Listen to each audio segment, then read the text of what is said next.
മലപ്പുറം ജില്ലാ കലോത്സവം ഇന്ന് 3-ാം ദിവസമാണ്. നമ്മുടെ നിറഞ്ഞ സദസ്സിൽ ഒപ്പന വേദി, നിറഞ്ഞ സദസ്സിൽ ഒപ്പന മത്സരം നടന്നുകൊണ്ടിരിക്കുകയാണ്. അതുപോലെ ഭരതനാട്യം, മോഹിനിയാട്ടം തുടങ്ങിയ മത്സരങ്ങളും നടക്കുന്നുണ്ട്.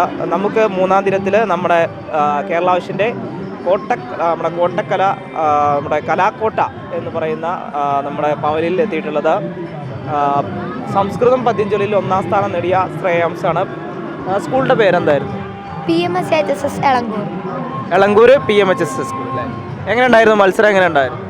നന്നായിരുന്നു മത്സരം. UP വിഭാഗത്തിലല്ലായിരുന്നു മത്സരം. അപ്പോൾ എത്ര പേരുണ്ടായിരുന്നു മത്സരിക്കാൻ? 17-18. നല്ല ടൈറ്റ് കോമ്പറ്റീഷൻ ആയിരുന്നു അല്ലേ? ഇതിപ്പോൾ ആദ്യമായിട്ടാണോ നമ്മുടെ ജില്ലയിൽ വരുന്നത്? രണ്ടാമത്. ഞാൻ 5-ാം ക്ലാസ്സിലും മാറുന്നു. ഫസ്റ്റ് കിട്ടുന്നത് 2-ാം തവണയാണ്. ഫസ്റ്റ് ഇതുവരെ കിട്ടിയില്ല. അപ്പോൾ നമുക്ക് വേണ്ടിയിട്ടൊരു 2 വരി പദ്യം ചൊല്ലിക്കൂടെ?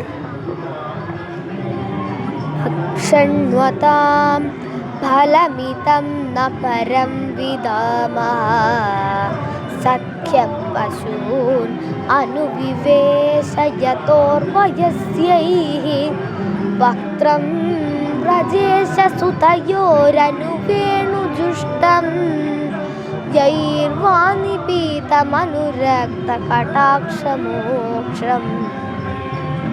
ഇതാരാ പഠിപ്പിച്ചെന്ന്? അത് ഞങ്ങളെ സ്കൂളിലെ സംസ്കൃത മാഷ ശ്രീഹരി മാഷ്.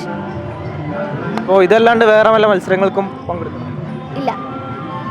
അപ്പോൾ നമ്മളോടൊപ്പം കൊച്ചു കൂട്ടുകാരനായ നമ്മുടെ ശ്രേയാംസാണ് ചേർന്നത്. എല്ലാവിധ ആശംസകളും തരുന്നു ശ്രേയാംസിന്. Japan square multi brand digital hub Ernakulam, Tirur, Muvattupuzha, Manjeri, Kondotty, Ponnani and Payyanur.